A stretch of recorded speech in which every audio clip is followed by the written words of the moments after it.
Abasuhuje mu izina rya Yesu, ndi mwene so muri Kristo Yesu, Pastori Yakabunze Etienne. Itorero ryacu ni irya Gasovu, paruwasi yacu ni ya Rundoyi, ururembo rwacu ni urwa Rubavu. Ndubatse mfite umufasha n'abana 6, kandi ndashima Imana ko ikindindiye mu buntu bwayo no mu murimo wayo, izina ryayo rihabwa icyubahiro. Ndashima Imana ko ikindindiye mu buntu bwayo no mu murimo wayo, izina ryayo rihabwa icyubahiro. Hamwe n'ibyo rero niyumvisemo ijambo ry'Imana riboneka mu rwandiko rwandikiwe Abaheburayo igice cya 3 umurongo wa 12, kandi ndizera ko wowe unteze amatwi uraza kumva icyo Imana igushakaho. Uretse n'ibyo nanjye uvuga ndamenyeramo gushaka kw'Imana.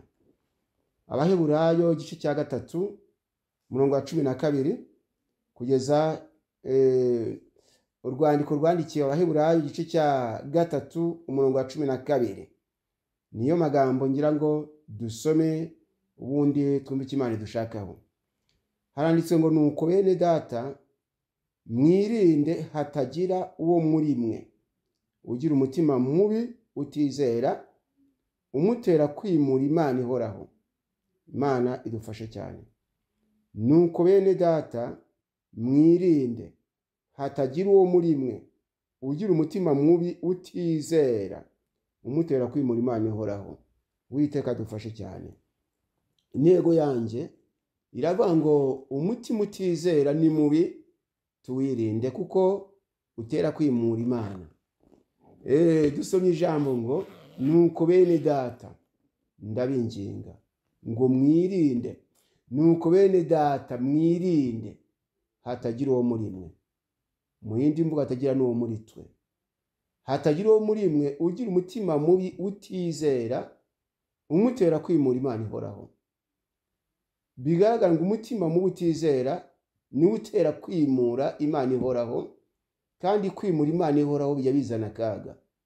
Gusa ntarakomeza n'iri jambo, ndagira ngo mbanze nsenga Imana, bityo kugira ngo ibe mu ruhande rwanjye mu mwanya wose nza kumara mbaganiriza, Imana ibashe kunyobora. Ndagira ngo dusenge.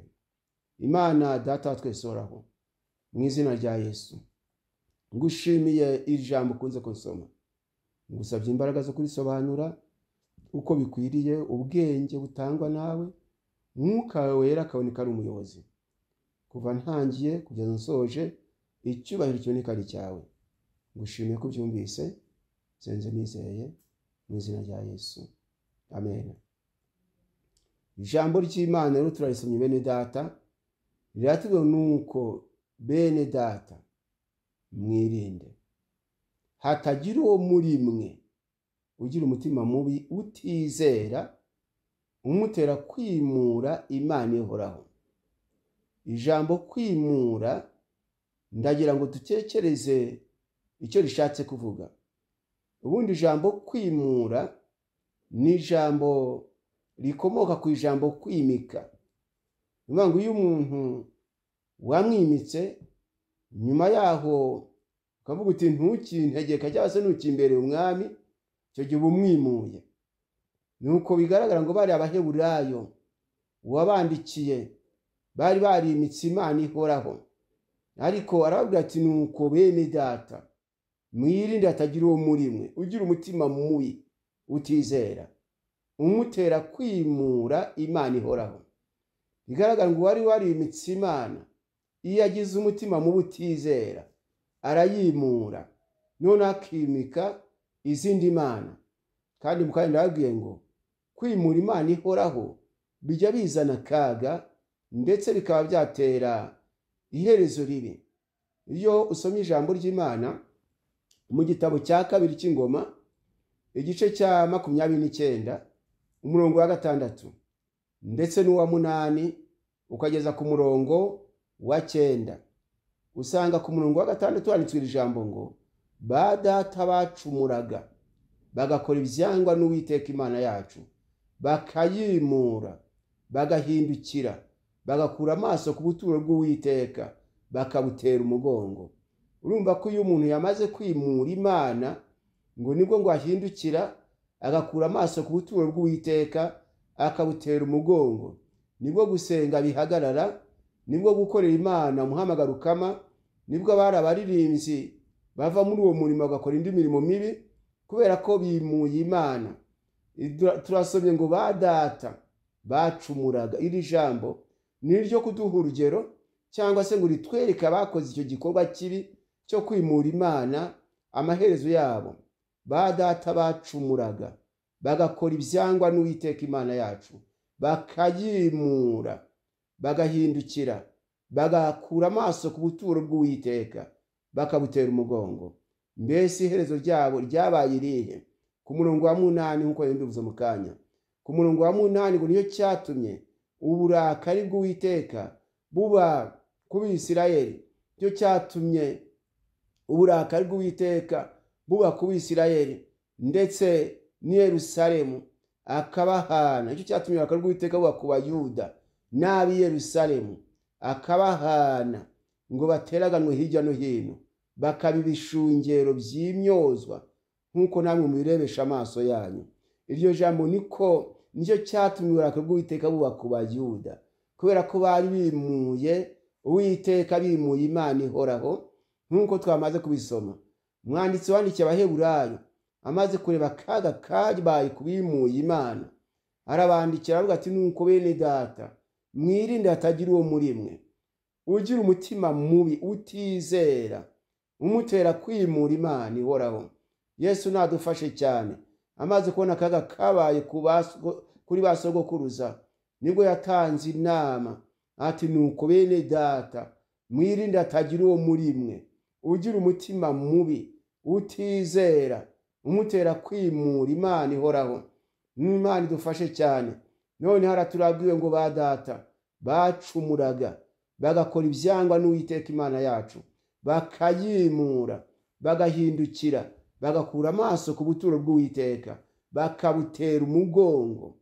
Nuko umurongo wa 8 ngo niyo cyatumye uburakari bw'Uwiteka buba ku Bayuda n'ab'i Yerusalemu akabahana ngo bateraganwe hirya no hino, bakaba ibishungero by'imyozwa nk'uko namwe mubirebesha amaso yanyu. Umurongo wa 9 hakatubwira ngo dore ibyo byateye ko ba data bicwa n'inkota. Kwimura Imana ihoraho ngo bishobora gutera kwicwa n'inkota. Ngo dore ibyo byateye ko ba data bicwa n'inkota, kandi abahungu bacu n'abakobwa bacu n'abagore bacu baba abanyagano. Dore ibyo byateye ko ba data bicwa n'inkota.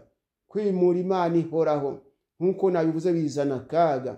Ngo dore ibyo byateye ko ba data bicwa n'inkota, kandi abahungu bacu n'abakobwa bacu n'abagore bacu baba abanyagano. Bene data bakundwa mu nteze amatwi, murasabwa kumenya ko kwimura Imana ihoraho bishobora gutera ubuhunzi, bigatera akaga ku buryo butandukanye, bigatuma abantu babura umutekano kubera kwimura Imana ihoraho. Ngo dore ibyo byateye ko ba data bicwa n'inkota. Iyo umuntu amaze kwimura Imana, ntabwo ngo yimika ibindi bintu bitari Imana, nibwo yimika ibigirwamana, nibwo usanga bimbata y'ibyaha, nibwo ahindukira ngo twabibwiwe agakura amaso ku buturo bw'Uwiteka akayerekeza ahandi hantu. Nibwo usanga bajyaga gusenga Imana babarizwa mu kabare, babarizwa aho indaya ziri, ugasanga bimitse ubusinzi, bimitse ubusambanyi, bimitse ibigirwamana by'uburyo butandukanye kubera ko bimuye Imana ihoraho. Ariko bikaba byatewe n'ikirongo n'umutima mubi utizera. Ntabwo intego yanjye iravuga ngo umutima mubi utizera tuwirinde kubera ko utera kwimura Imana ihoraho. Umutima mubi utizera birashaka kuvuga iki rero?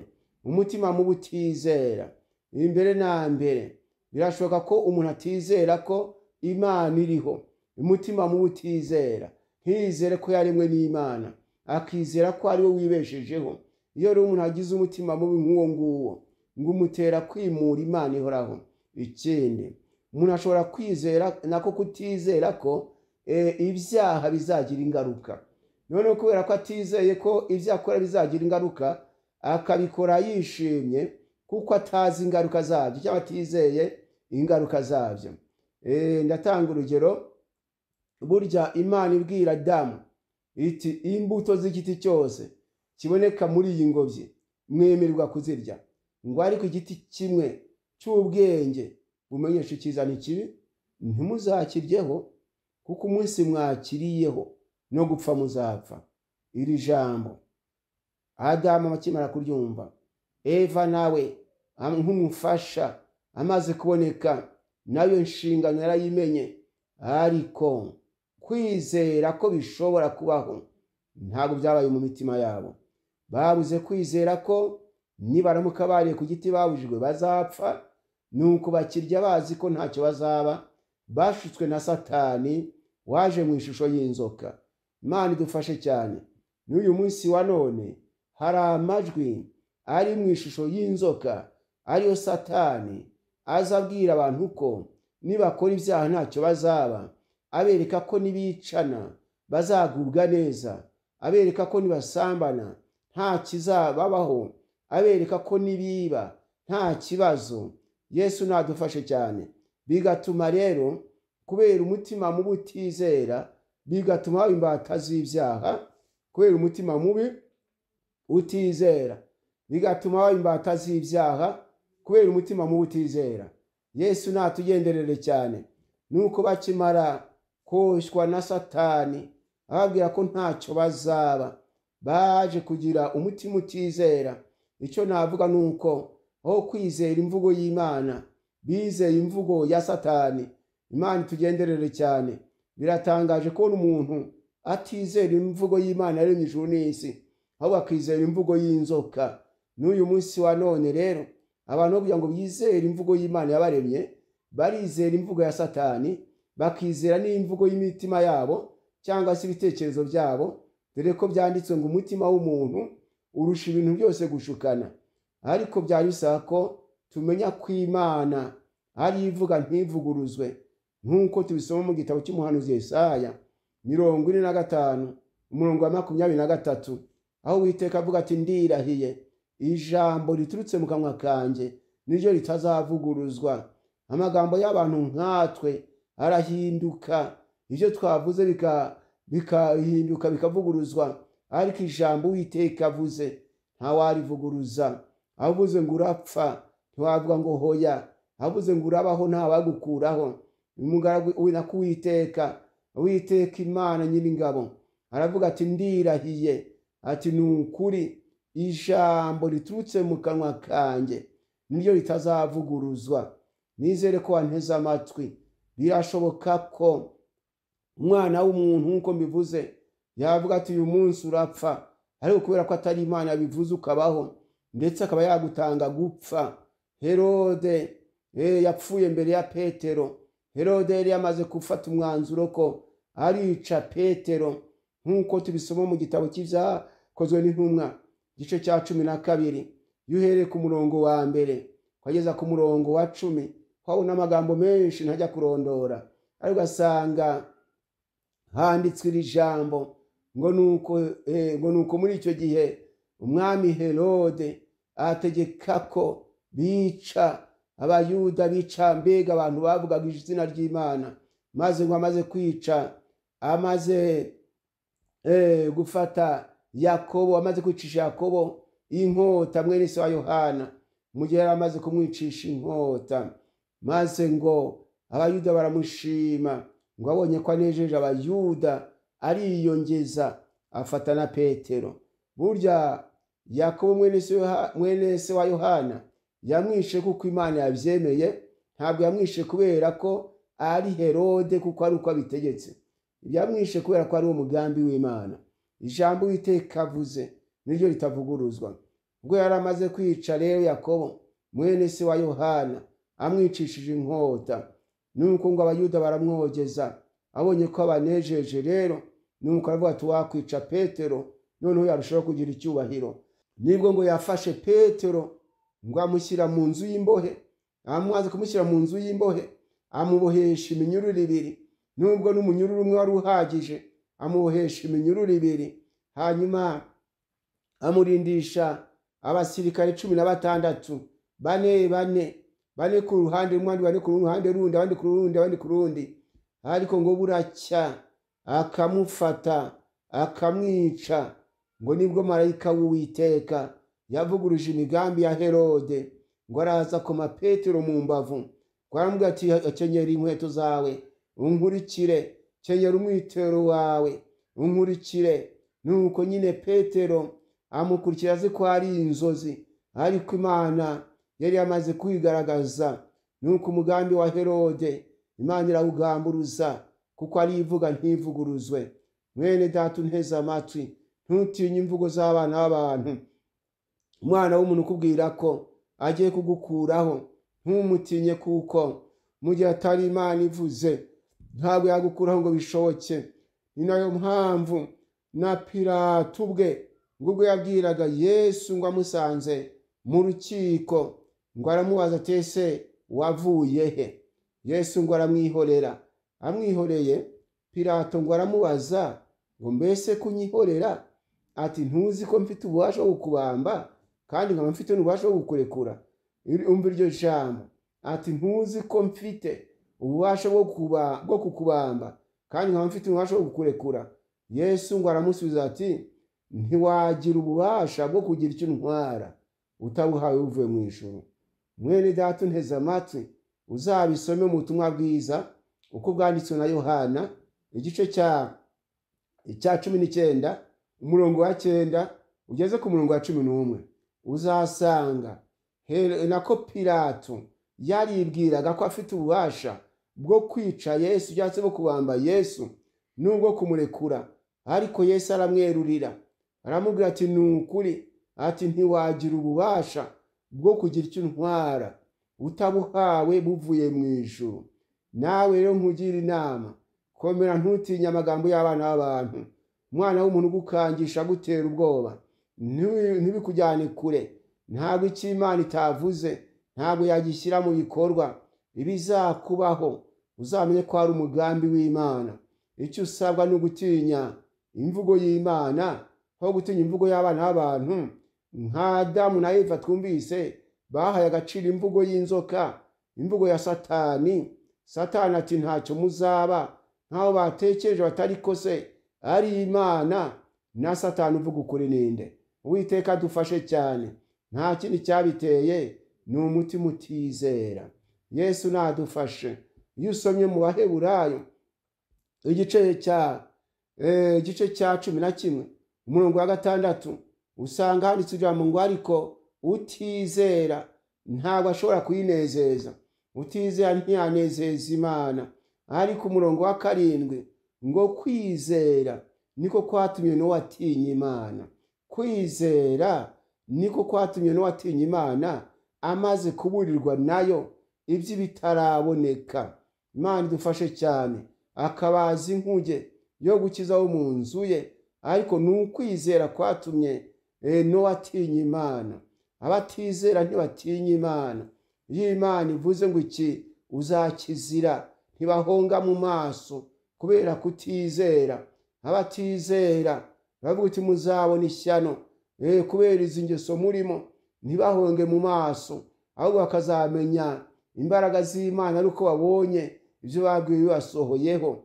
Iyo ijambo ry'Imana turisomye muri Maraki igice cya 4 umurongo wa 1 dusanga ngo dore hazaba umunsi utwika nk'itanura ry'umuriro, ngo abibone n'inkozi z'ibibi, abibone bose n'inkozi z'ibibi bazabishingwe. Abatizera ntabwo baha agaciro iryo jambo, ntibamenye imbaraga zaryo. Ngo dore hazaba umunsi utwika nk'itanura ry'umuriro, abibone bose n'inkozi z'ibibi bazabishingwe. Uwiteka dufashe cyane. Iryo jambo riri muri Maraki igice cya 4 umurongo wa 1. Icyakora muri Bibiliya za kino gihe ni igice cya 3 umurongo wa 19. Dore hazaba umunsi utwika nk'itanura ry'umuriro, abibone bose n'inkozi z'ibibi bazabishingwe. Abikakaza ntibamenye igitinyiro cy'Imana yabaremye, abishyira hejuru bakigira nk'Imana bazabishingwe. Inkozi z'ibibi nabo ntabwo bazasigara, bityo rero bene data turasabwa kuba maso tukagira umutima wizera ko ijambo ry'Imana ari ukuri. Nituramuka twahagaze dutyo tukagira umutima wizera nka Nowa tugatinya Imana, ibyo bizatuma dukora ibyo Imana ishaka. Ngo kwizera niko kwatumye Nowa atinya Imana amaze kuburirwa nayo ibyo bitaraboneka. Nowa amaze gutinya Imana nk'uko dusoma mu Itangiriro igice cya 6 umurongo wa 13 kugeza 15, hakatubwira ngo Imana ibwira Nowa iti, iherezo ry'abafite umubiri bose rije mu maso yanjye, kuko isi yuzuye urugomo ku bwabo, dore nzabarimburana n'isi. Imana ibwira Nowa iti, iherezo ry'abafite umubiri bose rije mu maso yanjye, kuko isi yuzuye urugomo ku bwabo, dore nzabarimburana n'isi. Maze umurongo wa 14 Imana imubwira ijambo iti, nuko rero wibarize inkuge mu giti cyitwa goferu, ugabanyemo ibyumba, uyihome ubushishi imbere n'inyuma. 15 uyibaze utya, uburebure bw'umurambararo bw'iyo nkuge bube mikono 300, ubugari bwayo bube mikono 50, uburebure bw'igihagararo bw'iyo nkuge bube mikono 30. Imana idufashe cyane. Wasoma umurongo wa 17 Uwiteka akavuga ati, nuko ati, nanjye dore nzazana umwuzure w'amazi mu isi, urimbure ibifite umubiri byose biri mu mwuka w'ubugingo, ubitsembe hasi y'ijuru, ibiri mu isi byose bipfe. Imana itugenderere cyane. Nyumva neza iri jambo. Uwiteka ati, nanjye dore nzazana umwuzure w'amazi mu isi, urimbure ibifite umubiri byose biri mu mwuka w'ubugingo, ubitsembe hasi y'ijuru, ibiri mu isi byose bipfe. Amaze kumvira iryo jwi ku murongo wa 22, kwizera niko kwatumye Nowa atinya Imana amaze kuburirwa nayo ibyo bitaraboneka. Icyitonderwa, ntiyari arakabona aho umwuzure wabayeho, kubera ko nta mvura yari irakagwa muri icyo gihe cya Nowa. Bibiliya itubwira ko ngo ubutaka bwatoswaga n'ikime. Ubwo ariko kubera ko Nowa yizeye Imana ko ari inyakuri kandi kwitabeshya, ko ijambo ryayo ryo ridahinduka. Umurongo wa 22 ngo Nowa agenza atyo iby'Imana yamutegetse byose aba ari byo akora. Nowa agenza atyo byatewe n'iki? Byatewe no kwizera. Iby'Imana yamutegetse byose aba ari byo akora. Uwiteka adufashe cyane. Natwe turabwirwa ko ibyaha ibihembo byabyo ari urupfu. Abizeye ko ijambo ry'Imana ari ukuri nibo bahura bahanganye n'icyaha, kuko bizeye ko ijambo ry'Imana ari ukuri. Niba usanga barwanya ubusambanyi, bahimbanira gutegeka imibiri yabo ngo ye kubajyana aho ishaka, kubera ko bazi ko iherezo ry'ikibi ari ribi cyane. Nk'uko umwanditsi w'igitabo cy'Imigani yanditse mu gice cya 12 umurongo wa 3 aravuga ati, ntawe ukomezwa no gukora ibibi, ntawe. Nubwo abantu bashishikajwe no gukora ibyaha, nubwo abantu bafite ishyaka mu kwiba, mu gusambana, mu kwica, ntawe ukomezwa no gukora ibibi. Nubwo abantu bashishikajwe no gusahura iby'abandi, ariko ntawe ukomezwa no gukora ibibi. Nubwo abandi bashishikajwe n'ubugambanyi, kubeshyera abandi, gushinja abandi ibinyoma, ariko ntawe ukomezwa no gukora ibibi. Icyo tukimenye, maze bishoboka mwene data unteze amatwi, ntugire ishyaka ryo gukora ibibi, kuko ntawe ukomezwa no gukora ibibi. Ibyo bibi ntibizagukomeza. Umuririmbyi umwe ni waririmbye wa 27 mu ndirimbo z'agakiza, araririmba aravuga ati, muri ibyo byaha nta munezero ugukwira uzahabona. Ati, keretse Yesu niwe ushobora kunezeza umutima wawe. Uwiteka adufashe cyane. Yesu natugenderere cyane. Ati, muri ibyo byaha nta munezero ugukwira uzahabona, keretse Yesu niwe ushobora kunezeza umutima wawe. Icyampa ukamenya ibanga ry'uyu muririmbyi. Muri ibyo byaha, muri ubwo bwicanyi, muri urwo rugomo, muri ubwo bujura, muri uko kuroga, nta munezero ugukwira uzahabona, keretse Yesu niwe ushobora kunezeza umutima wawe. Yezebeli yanejejwe no kuroga, anezezwa no gusambana, ariko iherezo rye ryabaye ribi. Imana idufashe cyane. Nyamara Bibiliya iratubwira ngo Imana yamuhaye igihe cyo kwihana, ntiyashaka kwihana ubusambanyi bwe, ntiyashaka kwihana no kuroga kwe, kugeza ubwo yaje guhura n'akaga. Ngusabe mwene data, ube maso, ntukanezezwe no gukora ibibi, ahubwo ushimishwa no gukora ibyo Imana ishaka. Imana iguhe kunyumva neza. Nibura uzagira umutima nk'uwa Dawidi wanditse mu gitabo cya Zaburi ya 40 umurongo wa 8 n'uwa 9 muri Bibiliya za kino gihe, aho yavuze ati Imana yanjye nishimira gukora ibyo ukunda. Ati ni koko amategeko yanjye ari mu mutima wawe. Icyampa nawe ukishimira gukora ibyo Imana ikunda, aho gukora ibyo umubiri wawe ugutegetse, aho kunezezwa no gukora ibibi. Imana igufashe cyane. Nongere nkubwire ngo muri ibyo byaha nta munezero ugukwiriye uzahabona. Icyakora Yesu niwe ushobora kunezeza umutima wawe. Uwiteka tugenderere cyane. Ndagira rero ngarutse ku ijambo kutizera, kandi ndimo ngana no ku mwanzuro, kuko icyo dusabwa ni ukwirinda umutima mu butizera udutera kwimura Imana. Ngo nuko bene data mwirinde hatagira uwo muri mwe ugira umutima mubi utizera, umutera kwimura Imana ihoraho. Ngusabe rero wibuke ibyabaye ku batubanjirije. Twasomye mu gitabo cya 2 cy'Ingoma ngo ba data bacumuraga, bagakora ibyangwa n'Uwiteka Imana yacu, bakayimura, bagakura amaso ku buturo bw'Uwiteka, bakabutera umugongo. Nuko twasomye mu gitabo cya 2 cy'Ingoma igice cya 29 umurongo wa 8 wa 9. Ku wa 8 hatubwiye ngo nicyo cyatumye uburakari bw'Uwiteka buba ku Bayuda n'ab'i Yerusalemu, akabahana ngo bateraganwe hirya no hino, bakaba ibishungero by'imyozwa nk'uko namwe mubirebesha amaso yanyu. Umurongo wa 9 ngo dore ibyo byateye ko ba data bicwa n'inkota. Uko kwimura Imana kwateye ko ba data bicwa n'inkota. None se abimuye Imana b'iki gihe bo babona bizagenda gute? Herezo rizabirihe ko ari nk'iryo abatubanjije babonye. Ngo dore ibyo byateye ko ba data bicwa n'inkota, kandi abahungu bacu n'abagore bacu kandi abahungu bacu n'abakobwa bacu n'abagore bacu baba abanyagano. Bene data munteze amatwi, turasabwa kwirinda umutima mu butizera. Hari ijwi rikubwira ngo Imana uri gukorera nta kizakumarira, wowe ni umutima utizera. Hari ijwi rikubwira ko kuba muri korale bizagukenesha, wowe ni umutima utizera.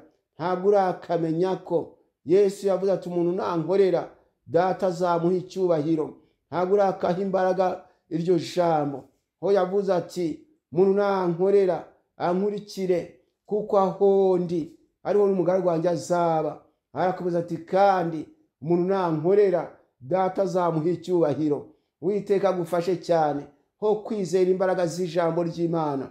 Urizera iby'umutima wawe utekereza. Umutima urakwereka ko kwihana ibyaha nta cyiza uzayibonamo, nyamara kwihana ibyaha bizaguhesha amahoro. Yaba wari uzirikanye iri jambo. Yesu natugenderere cyane. Umugaragu y'Imana yamaze kwihana ibyaha nibwo yaje kumenya ko abikiwe ikamba ari we Pawulo, aho yavuze ati narwanye intambara nziza, narinze ibyo kwizera. Ati narangije urugendo, narinze ibyo kwizera. Ati bisigaye mbikiwe ikamba iry'Umwami Yesu, umucamanza utabera, azampa kuri urya munsi. Uzasome urwandiko rwa 2 Pawulo yandikiye Timoteyo igice cya 4, uzasoma umurongo wa 6 n'uwa 7.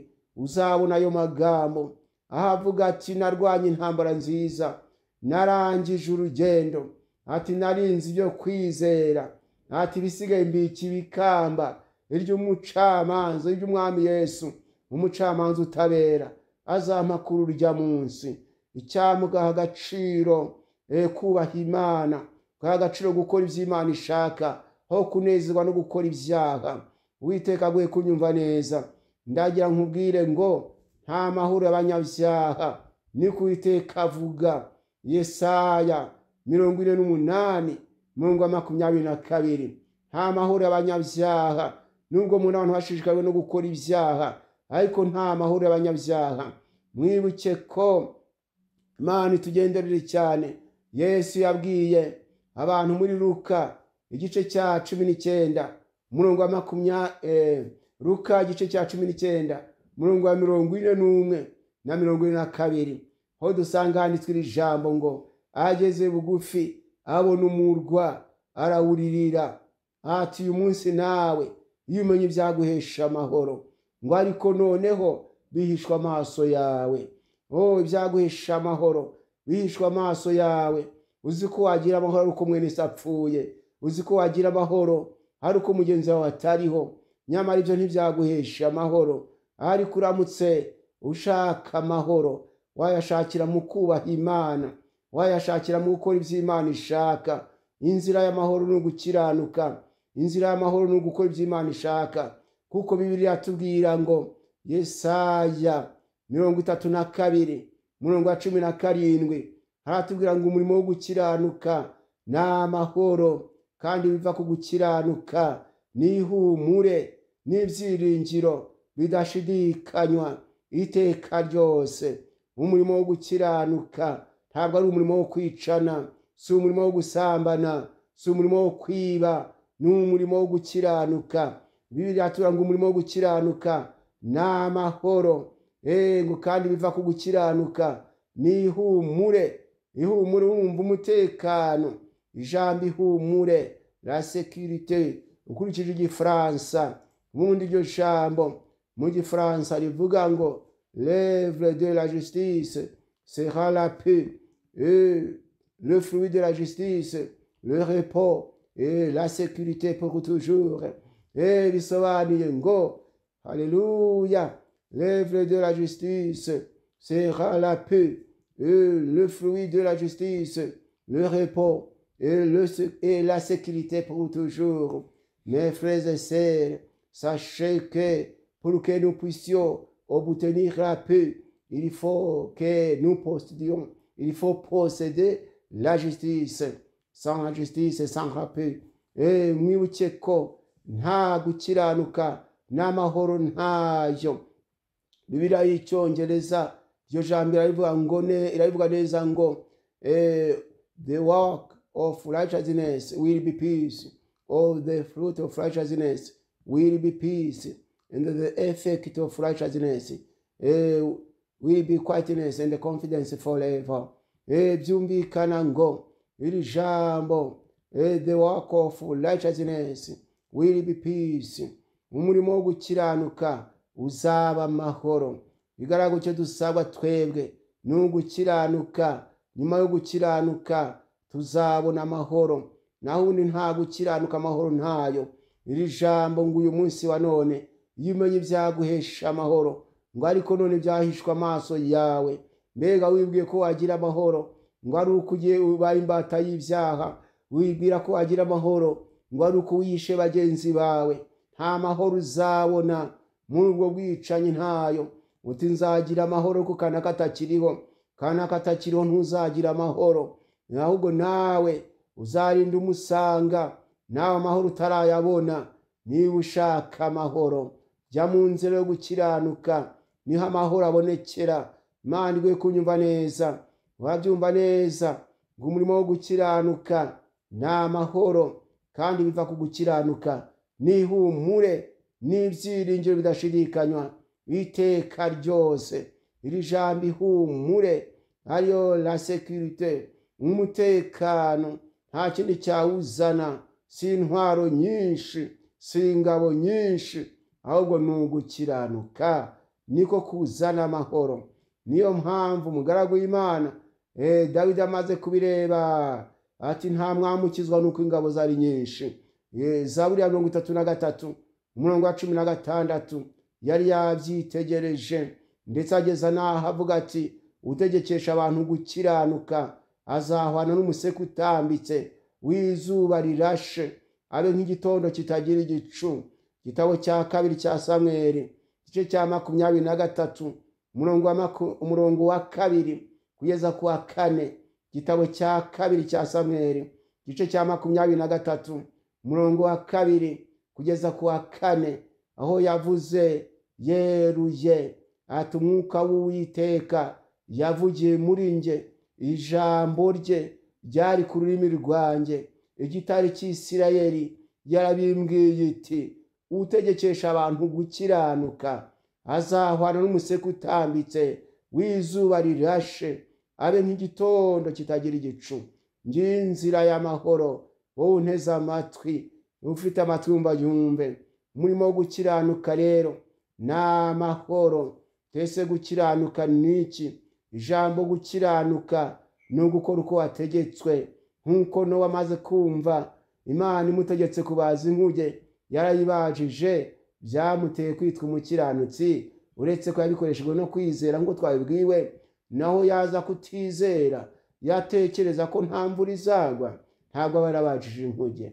Yatekereza ko iri jwi rimubwiye ngo nanjye dore nzazana umwuzure w'amazi mu isi urimbure ibifite umubiri byose.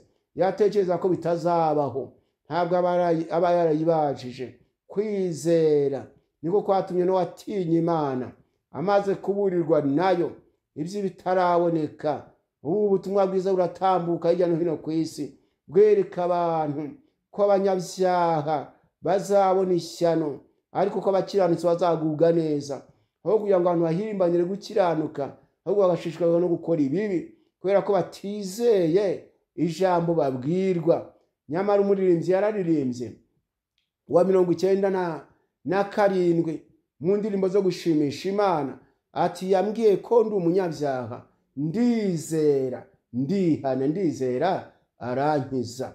Yambwiye ko ndi umunyabyaha, ndihana, ndizera arankiza. Nivyo ndirimba. Imana idufashe cyane kandi nibyo mvuga, nshima umukiza udasiba. Imana igufashe nawe ugire kwizera. Ubwo wumva ubutumwa bwiza, mu gihe ugihumeka umwuka w'abazima, shishikazwa no gukora ibyo Imana ishaka. Va mu byaha ukora ibyiza. Niko byanditswe mu gitabo cya Zaburi ya 37 umurongo wa 25. Mva mu byaha. Zaburi ya 37 umurongo wa 25 ngo va mu byaha ujye ukora ibyiza uzaba gakondo iteka. Imana iguhe kunyumva neza.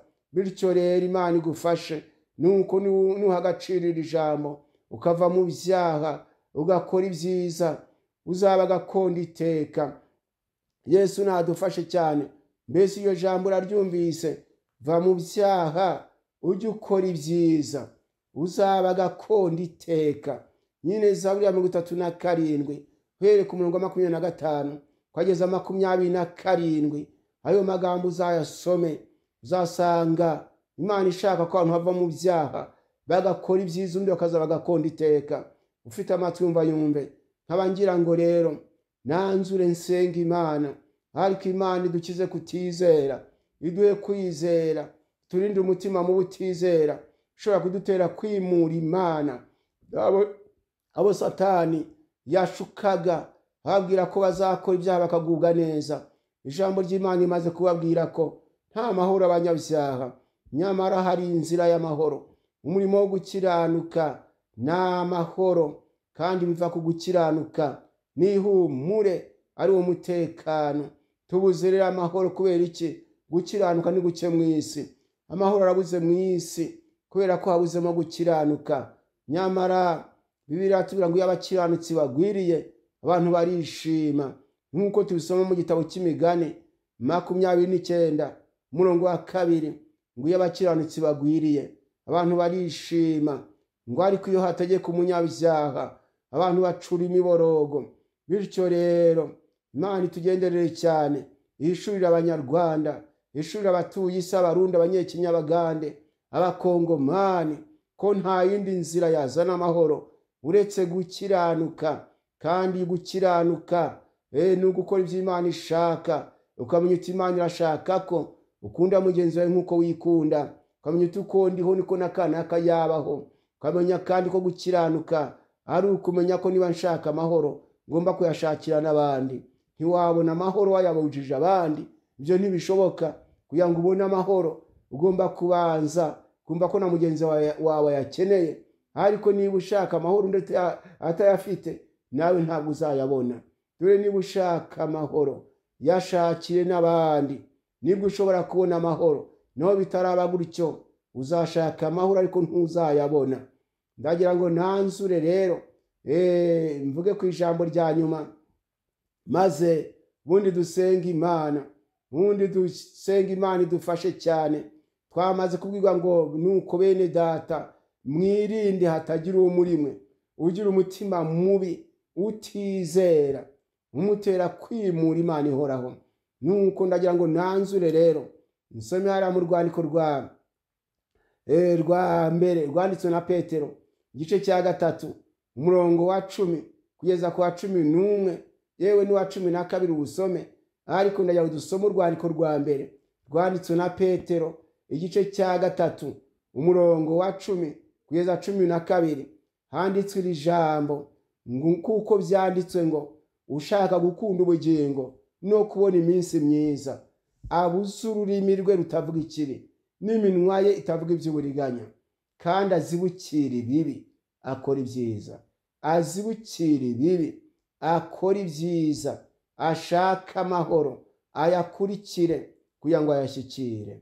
Maze umurongo wa 12 ngo kuko amaso y'Uwiteka ari ku bakiranutsi kandi n'amatwi ye ari ku byo basaba, ariko igitsure cy'Uwiteka kiri ku nkozi z'ibibi. Bityo rero nk'uko twabwiwe ngo abibone n'inkozi z'ibibi bibishingwe, igitsure cy'Uwiteka kibariho. Abibone n'inkozi z'ibibi, igitsure cy'Imana kibariho. Bityo rero mureke tuzibukire ibibi dukora ibyiza, kandi twizere ko ijambo tubwiwe ari ukuri. Uwo mutima mubi utizera usenga Imana iwugukize. Umutima mubi wizera ko ngo uzabaho ukomeje gukora ibyaha, uwo mutima ni umutima mubi. Nyamara niba ufite umutima mubi, nako niba ufite umutima mwiza wizere ko Imana ari ivuga ntivuguruzwe. Nivuga ngo kora gutya, kora uko ivuze, kuko niyibeshaho ninayikuraho. Uwiteka tugenderere cyane. Nuko Petero ati kuko byanditswe ngo ushaka gukunda ubugingo no kubona iminsi myiza abuze ururimi rwe rutavuga ikibi n'iminwa ye itavuga iby'uburiganya, kandi azibukira ibibi akora ibyiza. Iyo ni ya kondisiyo Imana yahaye Adamu na Eva, ati niba mwemererwa gukora ibintu byo muzakora, ibyo tubuzwa rero tubizibukire, hanyuma dukora ibyiza. Bundi dushaka amahoro tuyakurikire tuyashyikire. Twibuke ko nidukiranuka amaso y'Uwiteka azatubaho, kandi azaba no kubyo dusaba. Amatwi azaba kubyo dusaba. Tuzasaba amahoro Uwiteka yaduhe, tuzasaba umugisha uduhe. Ngo kuko amaso y'Uwiteka ari ku bakiranutsi n'amatwi ye ari kubyo basaba. Uwiteka dufashe cyane. Mbese tuzasaba amahoro tudakiranuka, tuzayabona dute tutizera ijambo twabwiwe? Nuko bene data mwirinde hatagira uwo muri mwe ugira umutima mubi utizera umutera kwimura Imana ihoraho. Mbese ahari ntabwo wasura inyuma ukaba warimuye Imana ihoraho, ukaba warimitse ubusambanyi kandi wowe warabwihanye, ukaba warimitse ubujura. Abantu bati nyamara kanaka yari umukristo, nyamara nyirakanaka yari umurokore w'imbere. Waba warimuye Imana ihoraho ukimika ibyaha. Mbese ahari mushiki wanjye unteze amatwi, waba warimuye Imana ihoraho ugasubira mu byo wari warihanye kubera umutima utizera. Mbese Satani yakweretse ko nta mperuka izabaho, nuko usubira inyuma. Yakweretse ko nta kuzuka kuzabaho, uragwa kubera kutizera. Wizera ijambo ry'Imana ko ari ukuri. Uwo mutima ukwereka ko ibyo Imana ivuga atari ukuri, uwo mutima urakujyana habi. Nuko we kwizera ibyo umutima ukubwira. Izera ijambo ry'Imana urishyire mu bikorwa. Muririmbyi ararimba ati ndamwegera ndasenga, ndi umunyabyaha pe, nizera ijambo rye nawe turababariwe. Ndagira ngo dusenga Imana ishyire kwizera mu mitima yacu twese, iturinde umutima mu butizera ushobora kudutera kwimura Imana ihoraho, kuko twamaze kumenya ibyabaye ku batarizeye bakimura Imana ihoraho. Twabonye akaga bahuye nako, natwe rero twirinde, kuko ibyabaye ku batubanjirije natwe bitatureka turamutse dukoze nk'ibyo bakoze. Dusenga Imana, unteze amatwi wese akumva yarimuye Imana ihoraho, yaragenderewe akabura kwizera, abashe kwikosora. Dusenga Imana bene data, abagabo n'abagore, abahungu n'abakobwa, Imana iturinde umutima mubi utizera. Imana data wa twese uhoraho, ndagushimye mu izina rya Yesu. Iri jambo rirumvikanye mu matwi ya benshi, tanga imbaraga zo kurishyira mu bikorwa. Abagize umutima mubi utizera bakakwimura, Mana basure bakugarukire, bongera kwimike nk'Imana yabo mu izina rya Yesu. Abahungu n'abakobwa bimitse imibiri yabo, bakimika ibyo amarari yabo berekezaho, aka kanya ndabakumurikiye ngo bagarure. Abagabo n'abagore basubiye inyuma bakimika inda, bakimika abana b'abantu nkabo, bakakwimura. Ndagusabye ngo Mana usure buri wese ukwaturira mu mutima, akemera ko yagize umutima mu utizera, akaba kugarukiye n'umutima we wose, imbabazi zimwururukire. Turagusabye ngo ushyire gukiranuka mu isi, uhereye mu Rwanda rwacu. Isi yose Mana ikeneye gukiranuka kugira ngo umutekano ubeho, amahoro abeho. Shyira gukiranuka mu Banyarwanda, shyira gukiranuka mu boroheje n'abakomeye, shyira gukiranuka mu Barundi, mu Bazungu, mu Banyekenya, mu Tanzania, Abagande, abatuye isi bose, Abakongomani. Shyira gukiranuka mu izina rya Yesu mu migabane yose y'iyi si, kugira ngo bishoboka amahoro abashe kubaho. Turagushimira ko wumvise, kiza abantu kutizera, ushyire kwizera kuri Imana ishobora byose. Ushyire muri bo kwizera kuri Imana ishobora byose. Uvane muri bo kutizera, abashidikanya ko baremwe nawe, bakibwira ko ari bo bibeshejeho. Bereke ko nta wabaho utamubeshejeho. Abafite umutima nk'uwa Pilato, wibwiye ko hari icyo yakora utakimwemereye, bereke ko ari utegeka bikaba, ari uvuga bigakomera. Bereke ko ubeshejeho nta wamukuraho, kandi ko wakuyeho nta wamubeshaho. Izina ryawe rishyirwe hejuru mu kutwitaho. Ndagushimira ko ugiye gushyira kwizera mu mitima y'abumvise iri jambo n'abazaryumva, byose bigahesha izina ryawe icyubahiro. Urakoze nsenze nizeye mu izina rya Yesu, amen. Amen.